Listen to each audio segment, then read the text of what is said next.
여러분 안녕하십니까. 경제 현장 오늘 시작합니다.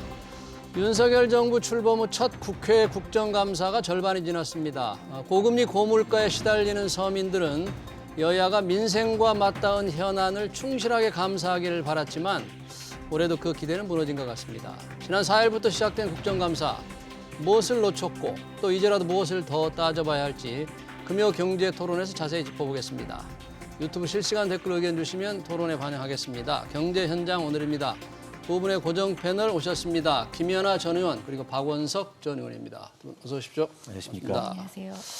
자, 윤석열 정부 국회 국정감사 지난 4일부터 시작했는데 이제 딱 절반이 됐네요. 의원을 지내셨기 때문에 국정감사 경험도 많으실 텐데 박원석 의원님 어떻습니까? 2주간 좀 국정감사 지켜보니까 뭐 종합적으로 어떻게 평가하시겠습니까? 뭐 국민들도 다 지켜보셨겠지만 이번 국정감사가 새 정부의 첫 국정감사인데 거의 뭐 정쟁으로 얼룩진 국감이 아닌가 싶습니다.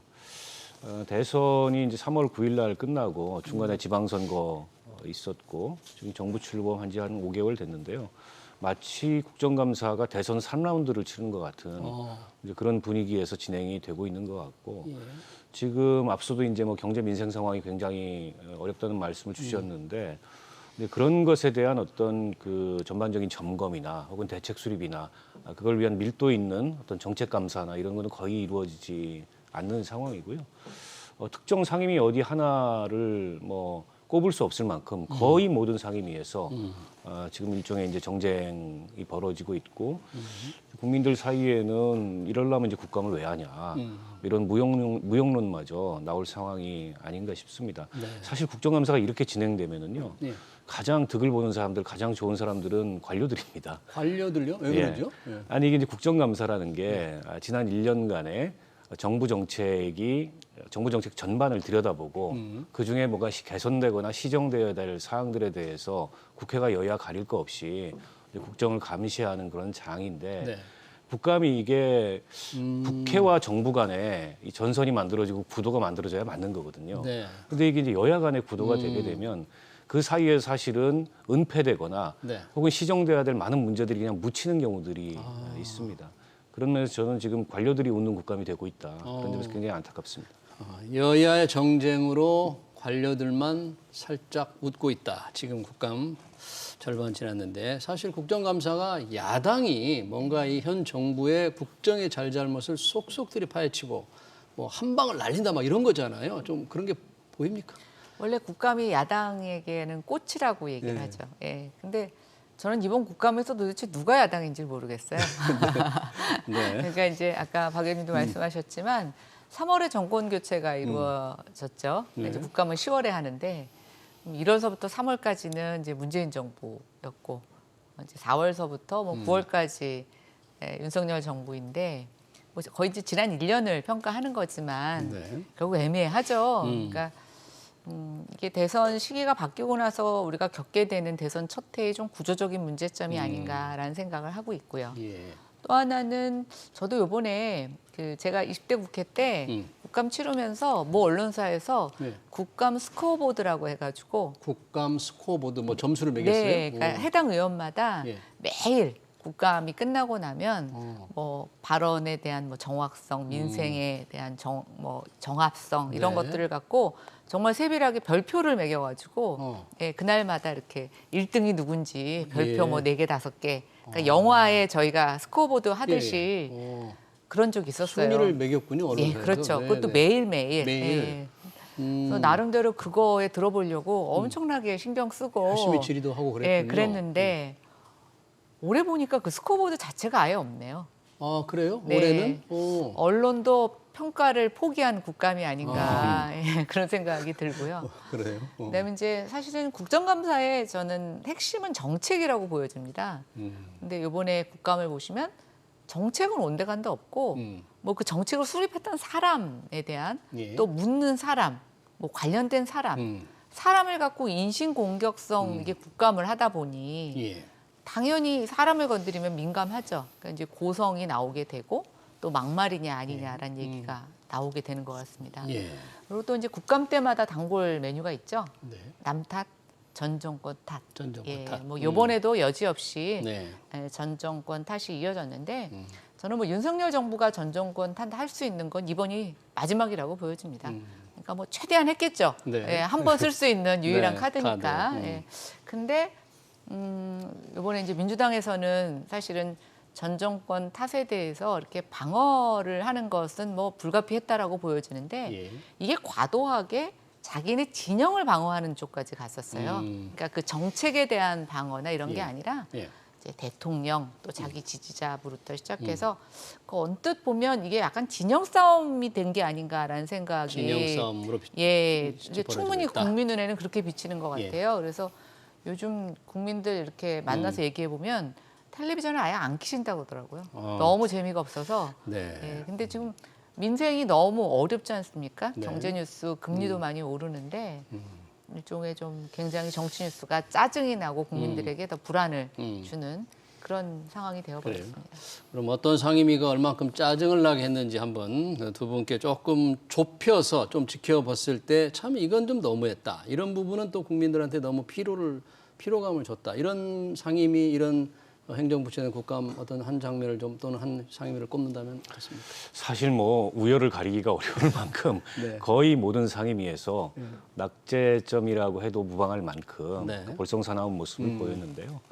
근데 아무래도 지금 법사위가 가장 뜨거운 것 같습니다. 법사위. 특히나 이제 지금 어쨌든 지난 정부를 향한 사정 국면이지 않습니까? 예. 그렇다 보니까 대부분의 그런 사정과 관련된 이슈들이 법사위에 걸려 있고 또 법무부 장관이 워낙에 이제 상징적인 네. 이 정권의 인물이다 보니까 아무래도 법사위에서 가장 충돌도 많이 일어나고 예. 좀 그 국감이 뜨거워지는 것 같은데 저는 이번에 이제 감사원 감사를 할 때 네. 지금 감사원이 이제 뭐 서해 공무원 사건을 비롯해서 지난 정부를 상대로 전방위적인 감사를 추진하고 있는데 예. 이게 이제 그냥 상시 공직 감사라고 보기 어려운 일종의 이제 특정 감사로 보이는 이슈를 한 34가지를 감사를 하고 있어요. 근데 그 중에는 이제 감사위원회 의결 없이 그냥 그 감사원장의 결정으로 추진되는 감사들도 있고 특히 이제 서해 공무원 사건에서 문재인 전 대통령을 향한 감사원의 서면 질의 조사 요구를 하면서 그걸로 인해서 이제 정쟁이 격화됐는데요. 감사원 사무총장이 그 과정을 주도하고 있다는 평가가 많습니다. 사무총장. 근데 이분이 나와서 답변을 하는데 그 질문에 대해서 답변하지 않겠습니다. 이렇게 답변을 하더라고요. 저는 기관 증인이 나와서 그렇게 답변하는 걸 처음 봤어요. 국회의원이 물었는데 그 질문에 대해 답변하지 않겠다고. 이게 이제 국회법이나 그 국회에서 증언 및 감정에 관한 법률에 따른 답변 거부 사유들이 정해져 있는데 네. 그 답변 거부 사유에 해당하지 않는데 그냥 본인 스스로가 자의적으로 불필요하다고 생각해서 저는 답변하지 않겠습니다. 예. 여러 번 그 말을 반복하면서 또 결과적으로는 뭐 오락가락하는 그런 모습을 보였는데요.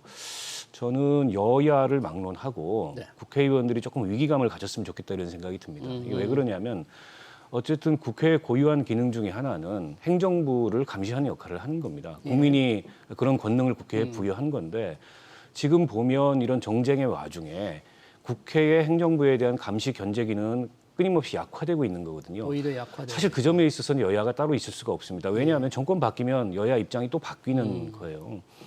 근데 급기야 피감기관의 기관 증인이 나와서 그런 질문에 답변하지 않겠다라는 데까지 갔다는 것에 대해서는 예. 저는 여야를 막론하고 좀 문제의식을 가져야 된다고 생각해요. 근데 여당은 한사코 이걸 감싸고 또 야당은 한사코 여기에 대해서 뭐 비판하고 문제 제기하고 앞서 이제 진영 대결이라고 말씀을 하셨는데 그런 모습만 보인다면 예.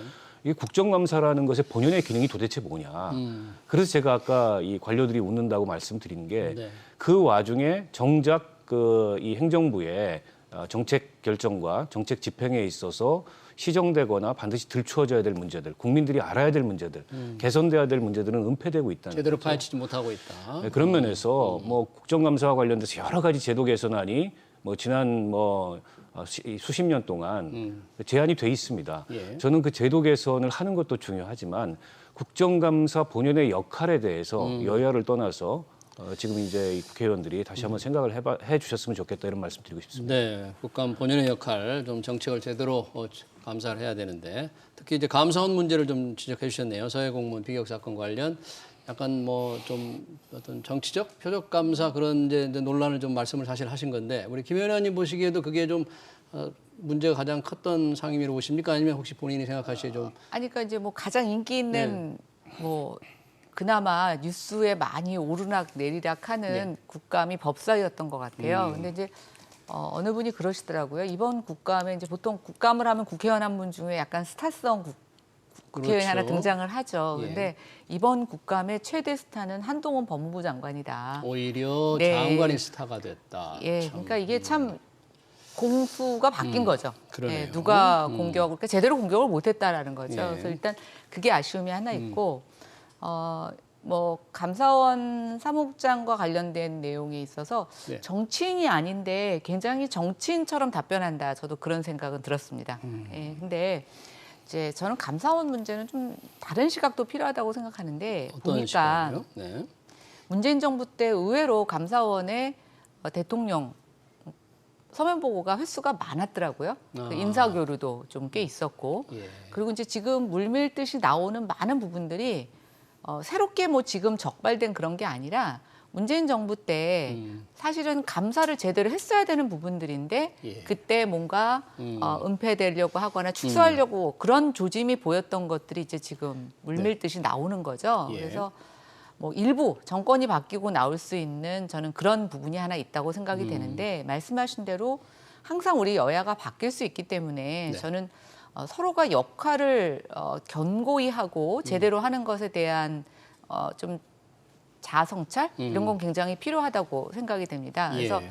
한때는 이게 우리가 가을에 국정감사를 하는 게 아니라 상시 국감을 하는 상태로, 그러니까 이제 상임위 안에서 언제든지 뭔가 필요한 부분에 대해서는 견제하고 지적하는 걸로 하자. 그래야 국회의원들이 놀지 않고 일한다. 이런 그런 얘기도 주장도 많았고 예, 많이 있었습니다. 그랬는데. 그래서 이참에 정말 국감이 1년에 한 번씩 하는 국감이 무용론이 확대된다면 저는 오히려 이런 국감보다는 네. 상시 국감으로 하게 된다면 3월에 대선으로 인해서 정권이 바뀌어도 이렇게 1년을 까먹는 국감은 없지 않을까라는 생각을 하고 있고요. 예. 이번에 보면 이제 법사위하고 아무래도 대통령 순방 다녀온 이후에 비속어 논란이라든가 또 지금 이제 MBC와 관련된 그 여당과 야당의 기싸움이 있다 보니까 외통위, 예, 그다음 또 문체위에서도 문체위, 굉장히 좀 예. 격렬하게 있었던 것 같습니다. 예.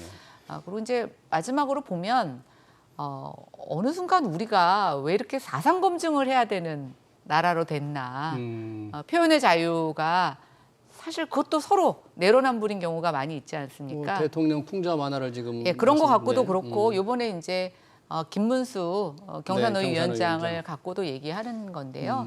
뭐 발언의 부적절성 이런 것들은 생각하는 차이 분명히 있을 수 있다고 생각이 되고 그 안에서도 일정 부분 뭐 사과하신 점 저는 필요하다고 생각이 됩니다. 근데 이 질문의 내용을 보면 그 당시의 발언 내용이 아니라 과거의 어떤 발언을 딱 끊어서 가지고 와가지고 무슨 정말 공안 당국에 사상 검증하는 것처럼 지금 물어보잖아요. 네. 네, 그래서 이게 맞는 것일까라고 보면 정말 이번 국감은 많이 후퇴한 국감이다 이런 생각이 들었습니다. 네, 여러 사례를 제시해 주셨는데 김문수 경산호 위원장의 과거 발언에 대해 지금도 그렇게 생각하느냐, 뭐 여러 의원들과 정말 어떤 이념적 문제로 좀 충돌을 빚었는데 그런 문제도 있고 또 친일 논란 관련된 여러 가지 또 뭐 감사원 이외에도 이런 많은 이슈가 있었는데 우리 박원석 의원님 보시기에 이런 부분에서 조금 더 덧붙일 말씀. 그러니까 이게 참 뭐 그 어쨌든 이게 국회이기 때문에 정쟁적인 요소가 없을 수는 없어요. 언제나 국감 때면 그런 어떤 정치적인 이슈를 가지고 여야가 충돌을 합니다만 예. 이렇게 거의 모든 상임위에서 각자가 그 진영의 프레임을 들고 나와서 충돌하는 이런 국감은 근래에도 좀처럼 찾기 어려울 만큼 이번에 좀 어떻게 보면 굉장히 격한 국감이 진행이 왜 되고 그럴까요, 있는데 이스라엘 기본? 저는 여전히 이제 대선 이 터널에서 이 정치권이 빠져나오지 못했다 이런 생각이 듭니다. 그런데다가 지난 대선이 사상 유례 없는 아주 격전이었잖아요. 불과 0.7% 차이밖에 나지 않았고 야당은 야당대로 완벽하게 승복하지 못하고 있고 또 승자는 승자대로 포용력을 발휘해서 뭔가 이게 협치를 살리지 못하고 있는 이런 가운데 그냥 충돌이 날 것 그대로 국민들 앞에 이렇게 보여지는 게 아닌가 싶은데요. 예. 친일 뭐 종북 이런 프레임 대결을 지금 하고 있는데 그게 과연 지금 우리 민생이나 경제나 대한민국 정치 발전에 뭐가 도움이 되는 그런 충돌일까 싶습니다. 예. 물론 이제 한미일 연합 군사훈련의 수위가 이례적으로 높았고 그런 정책 선회의 배경이나 이런 것들이 국민들한테 제대로 설명되지 않은 측면이 있습니다. 저는 야당이 그거에 대해서 비판할 수 있지만 그게 아니고 이건 뭐 친일 국방이다 이렇게 나오니까 정작 토론돼야 될 중요한 문제는 다 사장되고 예. 상대를 뭔가에게 이념적으로 낙인 찍는 그러니까 바로 또 국민의힘에서는 뭐 이심정심이다. 이재명의 마음은 김정은의 마음이다. 이런 식의 네. 종북 공세를 하잖아요. 국민들이 보기에는 좀 지겨울 것 같아요. 제가 보니까. 예. 이게 뭐 국회의원들이 앉아서 하고 있는 얘기를 들어보면 그냥 우리 국민들이 그 생각하는 것만도 못한 그런 얘기를 서로 하고 그런 얘기를 통해 서로 예. 비난하고 게다가 김문수 위원장은 경로사위 위원장은 어쨌든 사회적 대화와 사회적 뭐 이 합의를 이끌어내야 되는 그런 노동계 자리잖아요. 의견도 좀 많이 좀 들어봐야 되는 자리죠. 근데 본인의 마음속 깊은 생각이 어떻건 그거를 그렇게 여과 없이 문재인 대통령은 김일성주의자다. 아니 신영복 그 교수를 존경하면 김일성주의자입니까? 그런 비약이 어디가 있어요. 예. 그런데다가 끝까지 그렇게 본인의 소신이랍시고 예. 그런 메카시즘적인 발언을 한다는 것도 저분이 과연 어울린 자리에 가 있는지 저런 분을 왜 구태여 그런 이 대화와 소통이 필요한 자리에 임명을 했는지 그 임명 배경부터 의심케 만드는 그런 언행이 아닐 수가 없습니다. 네. 그런 궁금증에 대해서 윤석열 대통령은 김문수 경산호 위원장이 노동 현장을 아주 잘한다 현장을 그리고 그 인맥도 굉장히 넓다 뭐 이렇게 이제 설명을 하셨습니다. 자 국정감사 이제 24일까지니까 열흘밖에 안 남았네요. 의원님들 보시기에 좀 이런 문제를 또 파헤치거나 이런 걸 좀 이렇게 했으면 좋겠다. 마지막 남은 이제 절반밖에 안 남았는데 어떻게 좀 제안하실 게 있습니까? 일단 이제 민생 문제 좀 건드려야 될 것 같아요. 지금 경기가 굉장히 경착륙이 우려가 됩니다. 네. 또 하나는 경기 침체가 짧게 끝나는 것이 아니라 굉장히 오래 장기간 지속될 수 있다라고 하면 우리가 항상 입으로만 떠들어댔던 일본의 장기 침체, 뭐 잃어버린 30년, 40년 얘기를 하고 있는데 그게 한국에만 예외가 될 수 없다라는 걸 이번에 보여주고 있고요. 예. 또 하나 이제 이 외교 문제에서 지금 서로 친일, 친북, 친중 프레임을 네. 하고 있는데 저는 요번에 이제 그 저희가 미사일 발사했다가 뭐 굉장히 좀 창피한 일이죠. 예, 네. 그런 일이 있었는데 국감이야말로 이런 것들을 점검해 줘야 되는 거죠. 왜 우리가 소화기도 사놓고 안 쓰면 작동이 잘 안 되는 것처럼 우리가 국방에 엄청난 비용을 들이지만 사실은 실전을 안 하고 있기 때문에 이 장비에 대해서 잘 점검하지 않으면 언제든지 저는 나타날 수 있는 거라고 생각합니다. 이번에 낙탄이라든가 뭐 이런 여러 가지 요인들 정말 그런 것들을 점검해 줘야 된다고 생각하고 예. 그다음에 이제 우리가 앞으로 헤쳐나가야 될 일 중에 사실은 굉장히 정부 재정이 쪼들릴 겁니다. 그런데 경제가 어렵기 때문에 더 많이 정부가 지원하고 도와야 될 사람들은 늘어날 거거든요. 그러면 어떻게 우리가 지출 구조 조정을 할 거냐. 이제 국감 끝나고 나면 바로 예산 정국인데 지역 의원들마다 자기 지역 예산 끌어당기느냐고 예. 제가 봤을 땐 정말 이런 고민이 있을까라는 생각이 드는데요. 글쎄요, 마지막 국감 이미 다 준비한 자료들이기 때문에 얼마나 이런 얘기들이 다뤄질 수 있을지는 모르겠습니다만 좀 그런 부분들이 강화됐으면 좋겠고 예. 또 이번에 신당역 스토킹 사건이라든가 또 뭐 부녀자 피해 사건, 뭐 지금 여가부 폐지에 대한 논란만 있지 여가부가 정작 해결해야 되는 문제에 대한 제 부분들, 역할을 예, 하고 그런 있느냐. 게 국정감사에서 뭐가 우리가 더 추가적인 얘기가 나왔나, 정부에 대안을 제시했나, 그게 없다고 보여지고 네. 있고, 진짜 마지막으로 이 마약 문제가 굉장히 확산되고 있는데, 마약. 네, 그 한동훈 장관도 그 얘기를 굉장히 많이 강조하고 있고 어제 실제로 그 마약 때문에 지금 예. 우리 마약 운반과 관련된 여러 가지 예. 사건 사고가 등장을 하고 있는데요. 좀 이렇게 우리 안에 새롭게 등장하고 있는 정말 심각한 문제들에 대한 것들이 조금이나마 언급이라도 됐으면 좋겠다는 생각을 해봅니다. 예. 박원순 의원님 보시기에 남은 이제 열흘 우리 국정감사 꼭 네, 파헤쳐야 될 거. 앞서 김 의원님 말씀하셨던 경제 민생 문제에 집중하는 국감이 돼야 된다고 생각을 하고요.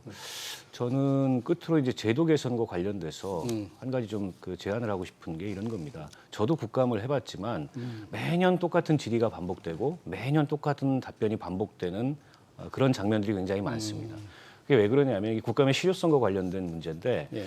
국감의 지적사항이 개선이 안 돼요. 왜냐하면 그 뒤로 점검을 안 하기 때문에 그렇습니다. 지적 사항이 개선이 안 된다. 네, 그게 왜 그러냐면 강제성이 없습니다. 그러니까 정부에서는 뭐 추후에 보고드리겠습니다. 라고 얘기하지만 저는 와서 보고하는 적도 한 번 본 적이 없고 기껏 국회가 강제할 수 있는 거는 감사원 감사를 상임위 의결로 청구한다든지 또 아니면 상임위에서 의결해서 고발한다든지 뭐 증인들 같은 경우에 위증을 하거나 불출석하거나 이런 경우에 그거밖에 없어요. 근데 그것 이외에도 국감에서 지적된 사항 그리고 개선이나 시정 요구된 사항들은 추후에 반드시 피감기관이 그에 대해서 이 진행 현황을 개선 현황을 보고하고 이 정리할 수 있도록 예. 그렇게 제도가 좀 강화됐으면 좋겠다. 그렇지 네. 않은 이상 매번 똑같은 얘기들이 반복되다 보면 이건 사실은 국감에 의미가 없는 거지 않습니까? 그래서 그런 제도적 보완책은 꼭 이게 이제 상시 국감까지 가지 않더라도 간단히 할 수 있는 문제고 여야가 합의만 하면 해결될 수 있는 문제인데 예. 그조차도 지금 안 되고 있어서 한편으로는 정쟁이 반복되고 또 한편으로는 별 의미 없는 질의와 의미 없는 답변이 반복되는 예. 근데 이런 국감을 한다는 거는 제가 보기에는 그건 뭐 시간 낭비인 것 같아요. 네, 네. 그래서 그런 어떤 개선 사항이라도 이번 국감 끝나고 나서 여야가 합의할 수 있었으면 좋겠습니다. 네, 국회가 제대로 감시를 안 하니까 공무원들은 그 국감 현장 그 순간만 모면하면 되고 나중에 제대로 답변하겠습니다, 보고하겠습니다 한 뒤에 딱 잊어버리는 그런 거네요. 보고한 적을 못 봤습니다. 그래요. 앞으로 그런 제도적 보완책이 좀 필요할 것 같습니다. 다음 주제로 넘어가 보겠습니다. 윤석열 대통령이 얘기한 신용 대책이라는 겁니다. 금리가 정말 많이 오르고 있으니까 고금리 충격이 계속된다. 그러니까 대통령께서 그로 인한 충격을 좀 줄이기 위해서 뭐 신용 대책을 마련하겠다. 이게 어떤 대책을 마련하겠다는 건지 어떤 해법이 있을지 좀 들어보고 싶은데요. 김 의원님 어떻습니까? 신용 대책이라는 용어도 조금은 생소한데. 네, 이제 이게 장관 입에서 나온 얘기가 아니라 예. 대통령께서 출근길에 이제 도어스태핑에서 하신 얘기라서 굉장히 함축적인 의미가 담겨져 있다. 저는 예. 이렇게 생각합니다. 근데 통상 이제 우리가 과거에는 가계부채 관리 대책 뭐 이렇게 해서 이제 그 돈의 흐름을 어떻게 하겠다라고 해서 주체를 예. 돈으로 뒀는데요. 신용대책이라고 하는 것은 이제 결국 사람에 관련된 문제라고 저는 생각이 돼요. 지금 이제 고금리 경제 침체 때문에 이제 이 차주들이 여러 가지로 신용 위기에 놓여 있는 거죠. 그러니까 결국 차주라는 게 자기 소득이나 아니면 갖고 있는 자산을 담보로 해서 금융기관과 거래를 하게 되는데 예. 경기가 어렵고 고물가다 보니까 이제 소득이 정체되고 지금 자산 가격이 떨어지면서 담보 가치가 떨어지고 있지 않습니까? 그렇죠. 그러니까 이제 어찌 보면 지금 차주들의 유례없는 굉장히 신용 위기에 우리가 봉착했다고 볼 수 있고요. 그런 측면에서 대통령은 이제 신용 대책이라는 표현을 쓰셨다고 저는 생각을 합니다. 그렇게 보면 이제 과거에 우리가 생각했던 가계 부채 관리 대책의 내용이 되지 않을까라는 생각이 드는데 예. 대통령 말씀에는 이제 개인도 얘기하시고 중소기업도 얘기를 하셨습니다. 근데 우리가 개인이나 중소기업과 관련된 가계부채 관리 대책은 이제 이자를 감면해 준다거나 원금 상환을 유예해 준다거나 아니면 이제 일부는 빚을 탕감해 주는 정책 이렇게 세 가지로 나눌 수가 있습니다. 예. 특히 이제 지난 한 3년 동안 코로나 때문에 굉장히 어려웠죠. 근데 중요한 건 코로나 때 이 세 개를 이미 다 썼다는 겁니다. 이미 네, 썼다. 그러니까 저는 굉장히 불가피한 측면이 있었지만 조금 우리가 그때 이 부분을 굉장히 제한적으로 쓰고 돈을 비축해 두었다가 예. 이제 지금 했었어야 된다는 생각이 드는 거죠. 왜냐하면 그때는 그래도 금리가 낮았습니다. 그러니까 금리가 낮을 때는 원금은 갚게 계속 해줘서 전체적으로 부채의 규모를 키우지 말았어야 되는데 그때 탕감이니 원금을 유예해 주는 거니 이렇게 하다가 결국 이제 원금을 갚아야 되는데 금리가 갑자기 급등을 한 거죠. 그러니까요. 그러면 사실은 지금은 어떤 것을 써도 효과가 과거보다는 굉장히 줄어들 수밖에 없는 근본적인 문제점이 있습니다. 그래서 어쨌든 정부가 할 수 있는 대책은 모두 다 해보겠다고 하는 건데요. 예. 과거에 얘기한 것처럼 지금 이자를 깎아주는 건 쉽지는 않아 보입니다. 다만 원금 상환에 대한 유예, 예. 그다음에 이제 부채 탕감의 대상 기준을 조금 더 늘리는 방침, 그다음에 정부가 갖고 있는 정책 자금 중에서 예. 일부 민간의 사기업 금융에서 갖고 있는 부채를 서로 대체해주는 뭐 대체 대출, 전환 대출 같은 것들을 일으킬 수 있을 거라고 보고 있고요. 예. 이제 저는 근데 지금도 역시 우리가 모든 경제 전문가들 또 추경호 장관 역시 내년 봄이 제일 추울 거라고 얘기하고 있습니다. 그래서 이 경기 경착륙에 대한 대책의 총알을 좀 많이 갖고 있어야 된다고 생각을 하는데 그런 측면에 있어서는 좀 신중히 그다음에 최악의 경우를 상장한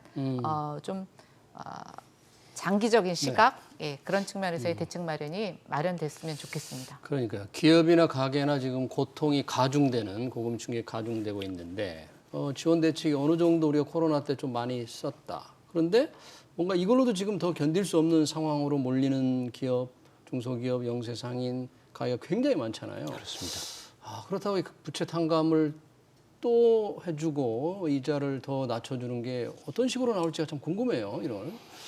일단 이제 한계 상황에 내몰린 그런 이 차주들이 있을 겁니다. 지금 지난번에 금융당국에서 나온 통계를 보니까 월 소득의 40% 이상을 그것도 원금이 아니라 이자를 상환하는데 쓰고 있으면서 이미 자산보다 금융부채가 훨씬 더 많은 근데 이런 어떤 그 차주들이 한 40만 명, 38만 명 정도 된다 그래요. 예. 거의 이제 한계 상황에 내몰렸는데 이제 금리가 이렇게 오르게 되면 이런 분들부터 어떻게 보면 이제 가계 도산이 염려되는 그런 상황이잖아요. 예. 그에 대해서 정부가 이제 지원할 수 있는 여러 가지 대책들 이런 것들을 아마 고심을 하고 있는 게 아닌가 싶고 그다음에 이제 중소기업들 중에서도 이제 영세 상공인들 같은 경우에 이제 코로나 불황 끝에 지금 조금 이제 코로나는 가라앉았지만 이렇게 이제 금리가 오르면서 그분들이 이제 다중채무자 있는 경우들이 굉장히 많습니다. 이분들도 이제 한계 상황에 내몰려 있는데 정부에서 뭐 새출발 기금이나 여러 가지 그 채무 조정 대책들을 제시했지만 그거로도 부족한 그런 상황이에요. 그리고 이미 이제 뭐 기업 대출이 900조가 중소기업 부분만 900조가 넘어선 상황에서 기업 대출 총 규모도 늘어났고 그래서 정부가 그게 어쨌든 이자를 감면하는 것이든 아니면 원금 상환을 유예하는 거든 혹은 뭐 개인 그 워크아웃이나 또 이런 것들을 좀 원활하게 할 수 있는 그런 대책이든 지금은 이것저것 가릴 때가 아니고 좀 종합적인 이 금융 안전망을 검토를 해야 될 시점이라는 생각이 들고요. 지금 현재 가계부채가 한 총 규모가 1,900조 정도 되는데요. 게다가 부동산 경기까지 같이 가라앉고 있어요. 그러니까 이른바 이제 영끌이라고 하는 빚을 내 가지고 예를 들어서 자기 가진 자산에 비해서 좀 그 큰 금액의 그런 부동산 아파트 매입한 분들 같은 경우에는 굉장히 지금 불안하고 어려운 상황에 내몰려 있는데 당장 부동산 경기는 지금 살아날 수가 없습니다. 이렇게 경기가 경착륙되는 상황에서 그렇다면 결국 이 사람들이 갖고 있는 금융부채에 대한 어떤 식으로든지 대책이 필요한데 아직은 정부에서 구체적으로 무슨 대책을 어떻게 내오는지가 구체화되어 있지 않기 때문에 지켜보고 평가를 해야 될 것 같고요. 다만 한 가지 제가 좀 염려스러운 건 빚을 더 늘리는 대책을 내놓으면 안 된다. 예를 들어서 이 부채 한도를 더 늘려주는 그런 대책을 내놓으면 그건 자칫하면 악순환의 고리가 될 수 있기 때문에 그런 대책은 바람직하지 않은 것 같습니다. 김현우 의원님 이제 부동산 쪽에 좀 전문가니까 방금 말씀하신 부동산 값이 집값이 떨어지면서 생길 수 있는 여러 가지 문제들이 있을 텐데 특히 전세로 빚을 낸 분들, 전세장을 빌린 분들도 이 이자 상환 부담이 굉장히 늘어나잖아요. 네, 그렇습니다. 그런 부분들을 도와줄 수 있는 대책이 혹시 필요할까요? 아니면 할 수 있습니까? 근데 이제 전세자금 대출을 뭐 신규로 내시는 분들에 대해서 뭐 조금 금액을 조정하거나 이렇게 규모를 줄일 수는 있겠죠. 뭐 저는 근데 지금 시장에서 사실은 주택 거래가 굉장히 경색되어 있고 거의 뭐 절벽 상태죠. 또 이제 임대차 3법에서 계약갱신 청구권을 한번 쓸 수 있는 게 있기 때문에 저는 뭐 이렇게 신규 수요가 많이 늘어날 것 같지는 않습니다. 근데 이제 다만 아까 박 의원님도 말씀하신 것처럼 한 최근 2, 3년 동안에 영끌에서 집을 산 계층들의 문제는 이제 당장 금리 부담이 너무 높아지니까 굉장히 경기에 악영향을 미칠 거라고 보여지는데요. 저는 이것도 좀 저희가 생각의 좀 틀을 바꿔야 된다고 생각하는데 어떻게요? 30대는 어느 연령대보다 오래 경제 활동을 할 수 있는 연령대입니다. 그리고 자기가 갖고 있는 집에 들어가 산다는 전제 조건으로 보면 집값이 떨어진다고 집을 당장 팔 수 있는 상황도 아니라는 거죠. 그럼 전 두 가지를 제안하고 싶은데 첫 번째, 지금은 뭐 문재인 정부 들어서 제일 잘한 게 저는 금융 규제 강화한 게 지금 결과론적으로 굉장히 가계부채 부실화를 막는 효과를 내고 있는데요. 이제 이자만 내는 대출이 거의 없습니다. 원금을 같이 갚고 있거든요. 근데 이제 이자가 지금 2배가 되지 않았습니까? 그렇죠. 그러면 원금을 갚는 거를 좀 유예해 주는 거죠. 원금 상환을 좀 유예해. 그러면 이자 부담이 늘어났지만 총 자기가 은행에다 내는 돈은 네. 변동이 없게 됩니다. 그래서 이제 이런 것들 하나 해줄 예. 수 있다고 생각이 되고요. 예. 그다음에 이제 우리가 소득공제에서 이자로 내는 비용에 대한 감면액을 조금 좀 더 늘려주게 되면 이자에 대한 세액공제, 네, 소득공제. 그렇게 하게 되면은 확대. 이제 근로소득자에 대한 부분들은 이제 조금 이 부분이 해결될 수 있을 것 같아서. 네. 그다음 두 번째로는 이제 이들 계층은 오래 경제 활동을 할 수 있으니까 예를 들어서 이들이 30년 장기 모기지로 대출을 빌렸다면 이걸 한 10년 정도 연기해 주게 되면 네. 월 상환하게 되는 부담금이 줄어들게 됩니다. 아주 네. 기술적인 거지만 은행이 조금만 수익에 대한 또 리스크에 대한 부분들을 떠안아 준다면 저는 정부로서는 쉽게 채택할 수 있는 부분이라서 뭐 이런 부분에 대한 좀 사전적인 준비가 필요하다고 봅니다. 네, 잘 알겠습니다. 다양한 신용 대책, 윤석열 대통령이 얘기한 신용 대책을 조금 여러 가지 형태로 좀 마련했으면 좋겠다. 그런 주문으로 받아들이겠습니다. 네, 금요경제토론 여기서 마치겠습니다. 지금까지 박원석 전 의원 그리고 김현아 전 의원이었습니다. 두 분 고맙습니다. 네, 감사합니다.